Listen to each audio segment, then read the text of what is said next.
하나님이 주신 말씀은요, 우리 열왕기상 19장 9절에서 13절까지 말씀 같이 보도록 하겠습니다. 열왕기상 19장 9절에서 13절까지 말씀이신데요.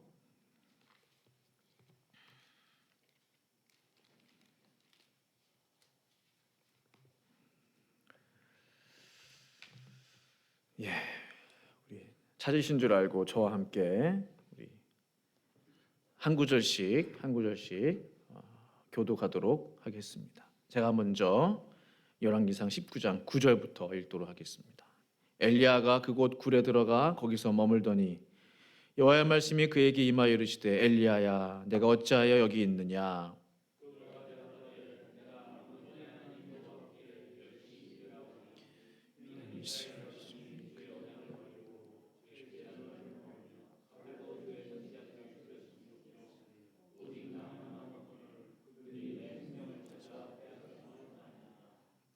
여호와께서 이르시되 너는 나가서 여호와 앞에서 산에 서라 하시더니 여호와께서 지나가시는데 여호와 앞에 크고 강한 바람이 산을 가르고 바위를 부수나 바람 가운데 여호와께서 계시지 아니하며 바람 후에 지진이 있으나 지진 가운데에도 여호와께서 계시지 아니하며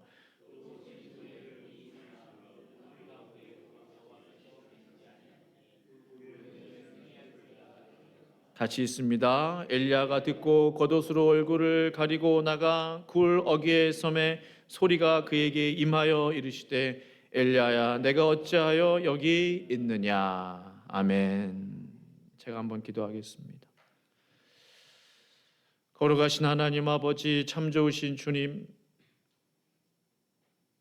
커다란 바람 가운데도 계시지 아니하고 터지는 바위 속에도 계시지 아니하고 땅이 꺼지고 갈라지는 지진 가운데도 계시지 아니하며 불 가운데도 계시지 아니하시고 우리 하나님은 말씀 가운데 계심을 믿사오니 오늘 이 시간 성령께서 말씀하여 주시옵소서.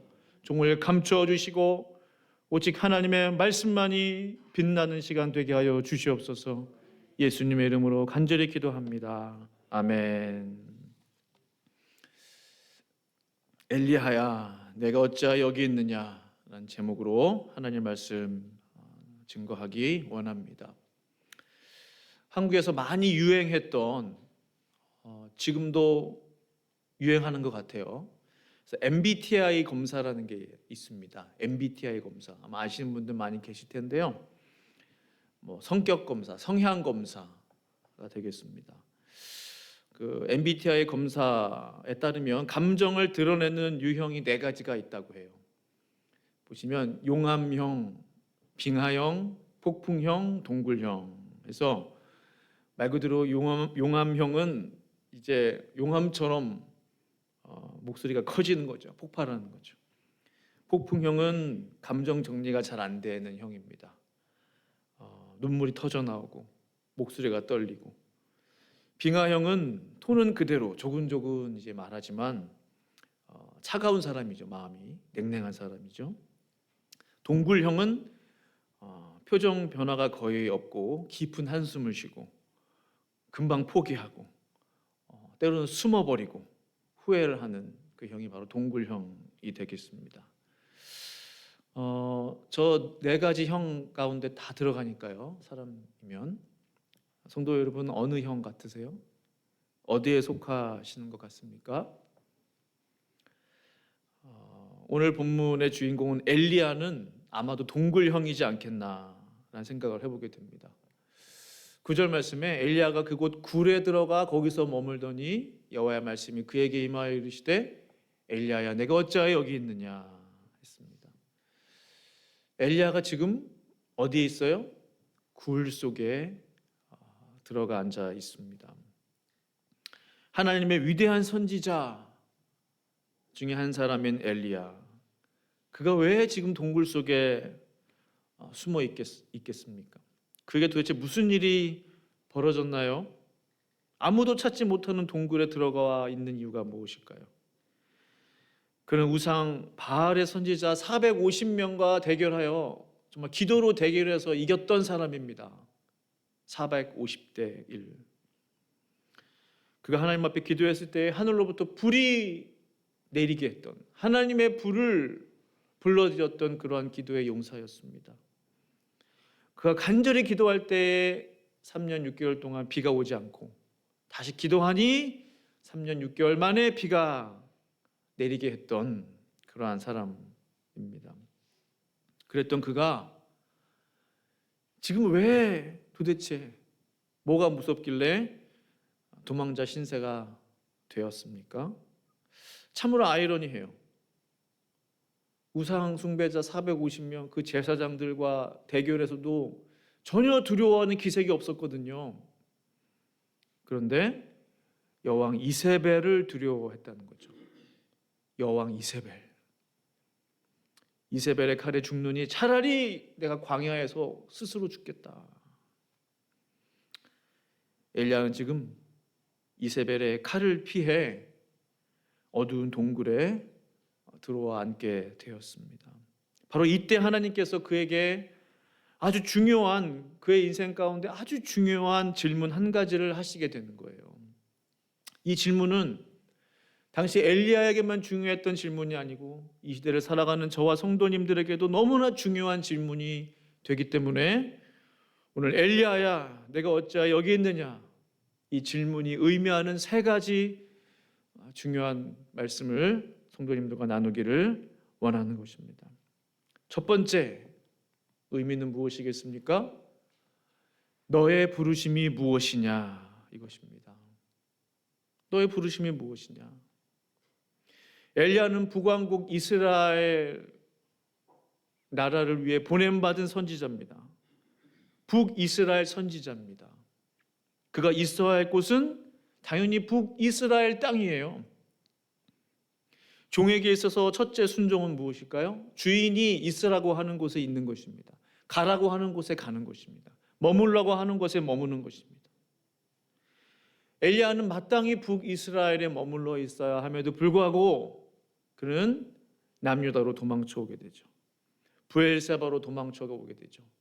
또 광야의 로뎀나무로 도망치게 되죠. 또 힘이 나니까 이제는 호렙산, 하나님의 산 호렙산 동굴 가운데 도망치게 된 거죠. 엘리야는 지금 하나님의 부르심에서 너무나 멀리 떨어져 버렸어요. 너무나 멀리 벗어나 있는 것입니다. 사랑하는 성도 여러분, 하나님께서 우리에게 말씀하시는 첫 번째 부르심의 자리는 무엇이겠습니까? 하나님이 우리에게 말씀하시는 그 부르심이 뭘까요? 첫 번째 중요한 부르심. 우리가 주님의 성도라면, 우리가 주의 백성이라면 가장 기본이 되는 부르심의 자리는 무엇이라고 생각하십니까? 바로 예배의 자리입니다. 예배를 놔두고 다른 부르심이 먼저 있을 수 없습니다. 예배를 포기하고 다른 일에 몰두할 수 없는 것입니다. 왜 그럴까요? 이사야 43장 1절 하반절 말씀을 같이 한번 읽어보실까요? 시작. 내가 너를 구속하였고 너는 내 것이라. 하나님께서 하나님의 자녀들을 부르실 때 그냥 부르신 게 아니에요. 먼저 구속했다는 겁니다. 구속했다는 게 뭡니까? 값을 주고 샀다는 것입니다. 대가를 지불하고 구입한 것입니다. 우리가 어느 물건을 살 때에 그에 맞는 대가를 지불합니다. 20불, 50불, 100불, 때로는 자동차 구입 몇만 불. 대가를 지불했기 때문에 그것은 당연히 내 것입니다. 내 소유입니다. 오너십이 우리에게 있습니다. 집이든 자동차든 뭐든지 간에. 마찬가지로 우리가요, 하나님께서 우리를 구속하셨다는 것은 대가를 지불하고 우리를 산 거예요. 나는 나의 것이 아니고 하나님의 것인 것이죠. 하나님 겁니다. 너무나 당연한 예죠. 그렇기 때문에 더 이상 나의 인생은 나의 인생이 아니라는 것입니다. 구속하였고 또 너를 지명했다고 했습니다. 하나님은 사람들을 지명하십니다. 하나님은 이 시간에도 선택하십니다. 부르십니다. 이 세상에 얼마나 많은 영혼들이 있고 얼마나 많은 사람들이 살아가고 있어요. 그 중에서 정말로 명목상의 그리스도인들을 제외하고 구원받은 영혼들이 얼마나 되겠습니까? 10분의 1이 될까 말까요? 제 의견이 아니라 많은 학자들이, 신학자들이, 선교사님들이 이야기하는 이야기예요. 특별히 지명받은 것입니다. 우리는 또한 불러내었습니다. 구속하였고 특별히 지명하였고 또한 이름을 불러냈다는 것입니다. 그 부르심이 우리 가운데 있는 거예요. 우리는 우리의 인생을 사는 것이 아니라 하나님의 영광을 위해 살아가도록 선택받은 예수 그리스도의 보혈의 대가를 지불하고 하나님이 구입하신 사신 인생이라는 거예요. 우리의 삶이요. 이사야 43장 21절에 이 백성은 나를 위하라고 내가 지은 백성이다. 그들이 나를 찬양할 것이다. 같은 맥락의 말씀이죠. 이 백성은, 나의 자녀들은, 나의 종들은 나를 위하라고 내가 지었다는 거예요. 나를 위해서 내가 만들었다. 나를 위해서 창조하였다. 그러므로 그들이 나를 찬양하는 것이 마땅하다. 너무나 당연한 것이죠. 그 부르심의 목적은 그들이 나를 찬양할 것이다. 그들이 나를 예배할 것이다. 그들이 나를 경배할 것이다. 그렇기 때문에 부름받은 백성들, 하나님의 자녀들의 제일 되는 그 부르심의 자리는 예배의 자리가 된다는 것입니다.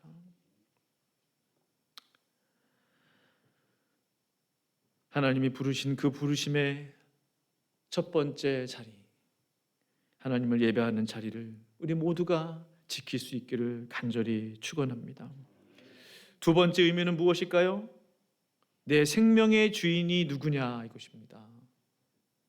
엘리야에게 내가 어째서 여기 있냐? 너 왜 여기 있어? 이 말의 뜻은 네 생명의 주인이 누구지?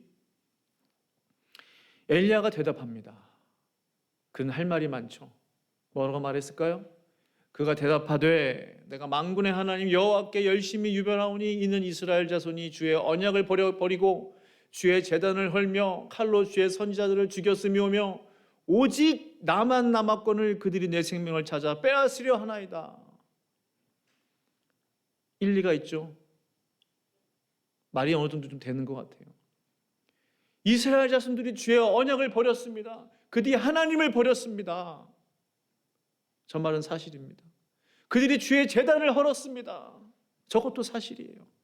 당시 북이스라엘은 완전히 하나님을 믿는 백성들이 아니에요. 이방인들보다 더 우상을 숭배했던 왕과 그 왕비 잘 아시지 않습니까? 아합과 이세벨 또한 그 백성들, 하나님의 선지자들이 없어요. 하나님의 땅에, 하나님의 나라에 450명 바알 선지자가 웬 말입니까? 주의 선지자들을 다 죽였고 오직 나만 남았습니다. 하나님, 엘리야 나만 남았어요. 그들이 내 생명까지 취하려 하니 내가 도망칠 수밖에 없는 거 아니겠습니까? 라고 하나님 앞에 대답했습니다. 한마디로 뭐예요? 제 생명을 스스로 지키기 위해서 숨은 것입니다. 저라도 살아남아야죠. 하나님, 저라도. 저마저 죽으면 어떻게 합니까? 엘리야는 그가 스스로 노력하면 죽지 않고 살 수 있을 것으로 생각했던 것입니다. 그렇게 큰 하나님의 선지자 위대한 종이요. 사실은 그렇지 않죠. 하나님이 우리의 생명을 붙들고 계시는데 너는 당장 동굴 밖으로 나와서 하나님의 산에 서라 하나님 말씀하십니다. 그러자 하나님께서 엘리야 앞을 지나가시는데 지나가실 때마다 산이 터지고 산이 갈라지고 바위가 터지고 지진이 나고 불이 솟구쳐 오르고 바람이 불고 난리가 난 거예요. 그런데 하나님이 그곳에 계시잖아요. 바위가 터지는데 그곳에 보면 하나님이 안 계세요. 불이 나오는데 하나님이 그 옆에 안 계세요. 우리 같으면은 바람아 불어라, 바위가 터져라, 막 기도를 할 때 뭔가 역사가 나타날 것으로 기대하는 하나님은 그럴 필요가 없어요. 그냥 지나가기만 하면 돼요. 거기에 계실 필요가 없어요. 그 큰 역사가 나타나는데 하나님이 나타나실 필요가 없는 거예요. 스치기만 해도 바위가 터지고 지진이 일어나고 불이 막 솟구쳐 오르는 것입니다. 하나님의 능력을 지금 제대로 보여주신 거예요. 그 이상도 하실 수 있는 하나님이시죠. 엘리야가 깜짝 놀랐을 거야. 하나님이 불 한 덩어리만 내려 보내주신 줄만 알았는데 그거는 봤잖아요. 불 내려오는 거는. 이건 더 큰 하나님의 능력이 있던 거예요. 이럴 줄 알았으면 하나님 더 큰 능력을 좀 보여주시지. 그런 생각하지 않았겠습니까? 저 같으면 그랬을 것 같아요. 남들 다 보라고, 바알 선지자들 보라고 다 하나님 보여주시지. 이세벨 앞에서도 보여주시고, 그때는 가만히 계셨다가 아무도 없는데 엘리야 지금 혼자 있는데 하나님의 능력을 막 보여주시는 거예요. 난 이런 하나님이다 하면서. 왜 하나님이 엘리야에게 이런 놀라운 하나님의 능력을 보여주셨을까요? 이것은 엘리야의 생명이 하나님의 손 아래 있다라는 것을 말씀해 주시기 위함이에요. 내가 네 생명을 붙들고 있다. 이 능력을 보았느냐? 이 놀라운 이 광경들을 네가 보고 있느냐? 나는 이러한 하나님이야. 네 생명, 네 목숨을 내가 가지고 있어. 네 생명줄을 내가 쥐고 있다.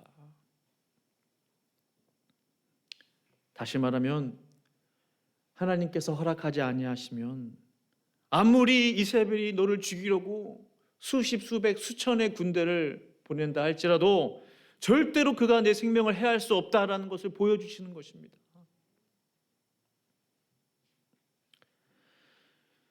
오래전에 미국 생활 초창기에 중고차 한 대를 구입했습니다. 도움받아서 샀는데 뭐 아무것도 모르잖아요. 속아서 산 거예요. 점점 문제가 생기기 시작하는데 미국에 온 지 얼마 안 됐기 때문에 그때 셀폰도 없었습니다. 뭐 그거를 오픈하려면은 당시 소셜도 없고 뭐 크레딧 그런 것도 없고 그때는 좀 그런 걸 까다롭게 보았던 것 같아요. 근데 그 차를 타고 이제 당시 뉴욕 어느 교회에서 전도사로 사역할 텐데 수요예배인가를 마치고 아마 오는 길이었을 거예요. 뉴욕에서 뉴저지를 건너오려면 조지 워싱턴 브릿지를 건너야 합니다. 일명 조다리라고 부르는데 한국식으로 조다리. 근데 다리를 이제 딱 들어서서 뉴욕 쪽에서 이렇게 건너오는데 다리가 저렇게 생겼죠. 한쪽은 뉴욕이고 한쪽은 뉴저지입니다. 허드슨 리버고요. 정확하게 가운데를 경계로 해서 한쪽은 뉴저지, 한쪽은 뉴욕. 다리도 마찬가지요. 저 조지 워싱턴 브릿지도 한쪽은 뉴욕, 한쪽은 뉴저지 되거든요. 뉴욕 쪽에서 뉴저지를 향해 다리를 이제 건너는 중인데 차로 갑자기 차가 안 나가는 거예요. 엑셀을 밟아도 차가 안 나가는 거예요. 이거 왜 이래 이거? 꿀렁꿀렁 되는 거예요, 차가. 분명 기름은 있는데 왜 그럴까? 나중에 보니까 그 계기판이 고장 났던 거예요. 기름이 있는 걸로 표시가 돼 있지만 사실은 없는 거예요. 그런 경험 해본 적 있으세요? 저 차가 어디 섰냐면은 바로 저 중간쯤 섰습니다. 화살표 보시면 정말로 가운데 섰어요, 차가. 그 깜깜한 밤에 차가 얼마나 진짜 무섭게 달리고 난리가 난 거죠. 저 때문에 이제 막히고 위험하잖아요, 다리 중간에서. 셀폰도 없고 정말로 난감해서 지금 생각해보면.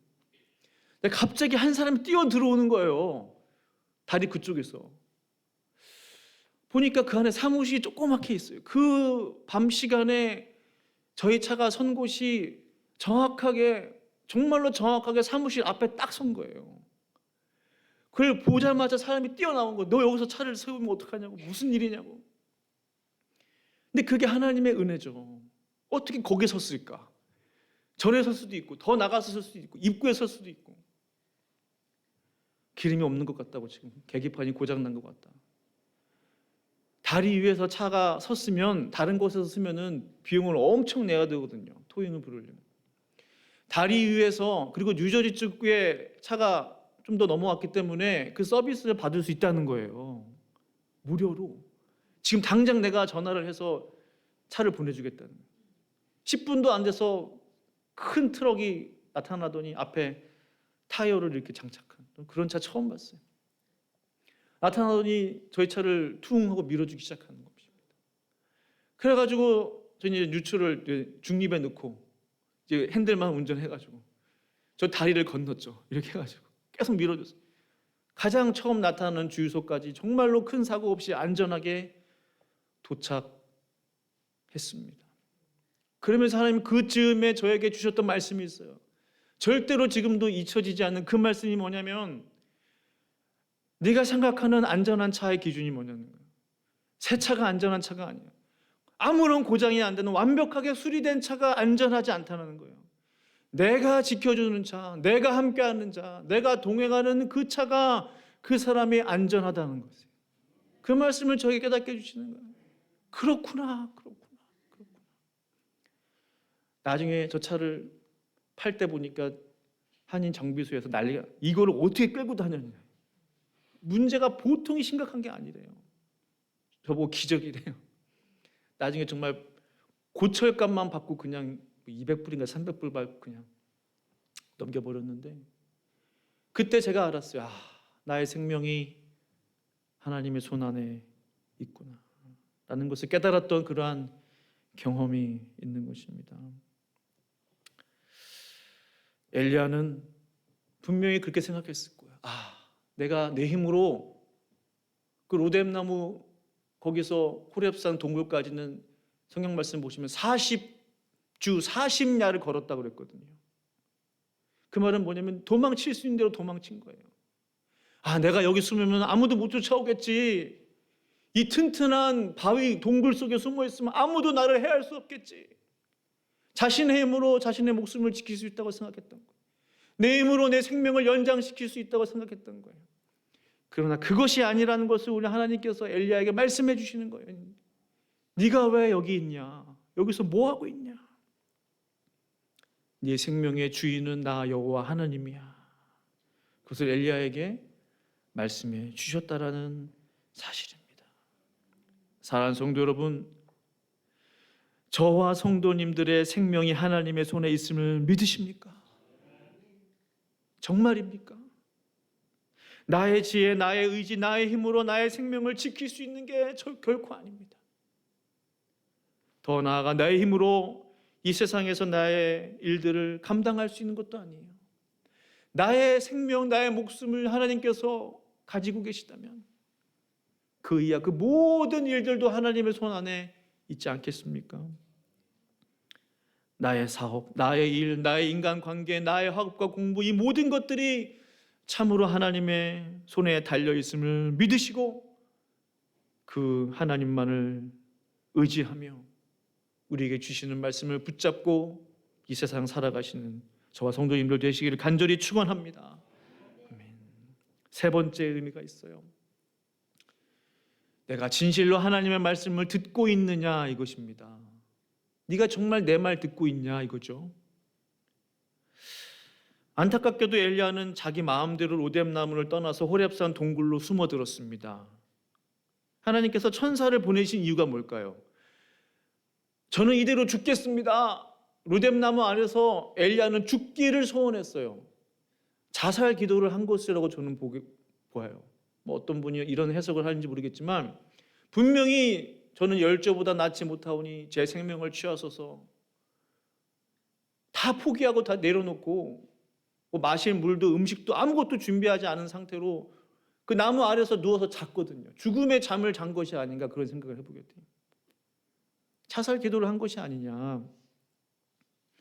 그 생명을 살려주신 것은 하나님이시죠. 천사를 2번씩이나 보내서 일어나라, 다시 힘을 내라, 내가 너에게 맡긴 이 사명을 감당하지 못할까 염려한다 하면서 쓰다듬어 주시고 구운 떡과 또 물을 주시면서 그를 격려해 주셨잖아요. 그 힘을 의지해서 더 도망간 거잖아요. 호렙산 동굴로. 그를 살려주신 분은 하나님이셨습니다. 죽기를 소망했던 엘리야를 다시 소생시켜 주신 분은 하나님이세요. 그러면 우리가 어떤 기도가 나와요? 죽어가는 나를 살려주셨으면, 죽기를 기도했던 나를 다시 한번 살리셨으면, 주여 제가 어떻게 살기를 원합니까? 저에게 원하시는 것이 무엇입니까? 저에게 말씀하여 주시옵소서. 이게 이제 정상이죠. 왜냐하면 감사하니까요. 나에게 다시 생명을 주셨으니까, 죽어가던 나를 다시 살리셨으니까 제가 주님을 위해 살겠습니다. 주님 말씀만 하옵소서. 그렇게 되잖아요. 그런데 엘리야는 그 생명의 기회를 오히려 도망의 찬스로 잡고 동굴로 향하여 발길을 옮겼다라는 것입니다. 구원의 감격이 있는 사람은 하나님의 뜻을 구하게 되어 있습니다. 생명의 그 감격이 있는 사람은 하나님의 뜻이 무엇입니까? 그것을 구할 수밖에 없게 된다는 거예요. 제가 고등학교 2학년 때 하나님 저를 구원해 주셔서 너무 감사합니다. 저를 살려주셔서 너무 감사합니다. 저 같은 죄인을 구원해 주시니 너무나 감사합니다. 그렇게 끝나게 되지가 않더라고요. 하나님 제가 어떻게 하면 좋겠습니까? 저 같은 사람을 구원해 주시니 제가 어떻게 살면 좋겠습니까? 라는 기도가 자동으로 나오게 되더라고요. 그때 제가 하나님 앞에 제 삶을 드리고 종의 삶을 살겠다고 서원했었거든요. 구원의 감격이 있는 사람은 하나님의 뜻, 하나님의 말씀을 구하지 않고서는 견딜 수 없는 마음이 생긴다는 거죠. 구원의 감격이 있으십니까? 사랑하는 성도 여러분, 구원에 대한 그 감사의 마음이 넘치십니까? 그렇다면 오늘 나를 구원해 주신 하나님께서 나에게 원하시는 것이 무엇인지 묻게 된다는 것입니다. 우리가 취해야 할 그 다음 스텝을 묻게 되는 거예요. 하나님 제가 어떻게 할까요? 하나님 제가 어떻게 살까요? 제 인생을 어떻게 살아가기를 원하십니까? 날 구원하신 하나님의 부르심을 기억하실 수 있기를 바랍니다. 그분은 나의 생명의 주인이십니다. 그분은 나의 인생의 주인이십니다. 우리가 아무리 도망친다 할지라도 하나님은 어디나 계신 하나님이세요. 새벽 날개를 치며 정말 바다 끝에 거할지라도 하나님은 거기 계시는 하나님이세요. 내가 새벽 날개를 치며 바다 끝에 거할지라도 거기에서도 하나님이 계신다라고 시편 기자는 기록했어요. 우리가 땅 끝에 거할지라도, 우리가 아무리 숨을 곳을 찾아 우리의 발길을 옮겨 숨는다 할지라도 하나님은 우리를 찾아내시는 하나님이십니다. 왜 하나님께서 40주 40야를 도망쳤던 그 엘리야를 찾아오셨습니까? 바위 속에 숨어 있었던 엘리야에게 왜 나타나셨어요? 하나님이 그 인생을 통해서 하실 일들이 있으셨기 때문에 그래요. 마찬가지입니다. 하나님께서 우리를 구속하시고 우리를 지명하여 부르시고 또 우리를 선택하신 그 하나님의 계획이 있다는 것이죠. 하나님의 뜻이 있다는 것이죠. 그 하나님의 계획과 뜻은 절대로 포기되어질 수 없는 것입니다. 반드시 나의 삶을 통해, 우리의 삶을 통해서 역사하시고야 마시는 그러한 전능하신 하나님이신 것을 믿으실 수 있기를 간절히 축원합니다. 오늘 말씀을 생각하시면서 우리 자신을 돌아볼 수 있기를 원합니다. 하나님, 나의 부르심의 자리는 어디입니까? 하나님, 나에게 생명 주신 이유가 무엇입니까? 우리의 인생의 주인이 하나님이신 것을 믿습니다. 주님, 나에게 말씀하여 주시옵소서라고 함께 합심으로 이 시간 기도하시면서 나아가실 수 있기를 원합니다. 우리 기도하시겠습니다. 걸어가신 아버지 하나님, 참 좋으신 주님, 그렇습니다. 하나님 아버지, 그렇습니다. 하나님 아버지,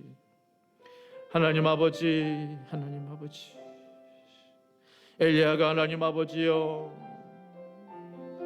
하나님 아버지, 아무도 찾을 수 없는 하나님 호렙산, 바위산 그 어느 동굴 속에 숨어 있을 때에도 하나님은 그를 찾아내시고, 하나님 그를 찾아오시고, 하나님 그에게 말씀하시고, 하나님 그에게 보여주셨고, 하나님 그에게 깨닫게 하시고, 하나님 그에게 다시 한번 소명을 주시고, 다시 한번 하나님의 능력을 나타내 주시고, 하나님 그를 향한 하나님의 놀라운 계획을 이루어 주신 것을 봅니다. 주여 하나님 아버지, 나의 부르심의 자리는 어디입니까? 나를 하나님 불러주신 그 이유와 목적이 무엇입니까? 우리를 통하여 하실 하나님의 뜻이 무엇입니까? 주여, 우리가 여기 있사오니 하나님 역사하여 주시옵소서. 나타내 주시옵소서. 우리를 구속하신, 우리를 지명하신, 우리를 부르신 그 하나님의 부르심대로 살아갈 수 있도록 역사하여 주시옵소서. 내가 어디 있느냐라고 하나님 우리에게 질문하실 때, 주님 제가 여기 있나이다, 주님 나를 사용하여 주소서. 하나님 그런 고백과 기도를 올려드린 우리 모두가 될 수 있도록 역사하여 주시옵소서. 주님 감사합니다. 주님 감사합니다. 감사하며 예수님의 이름으로 기도합니다. 아멘.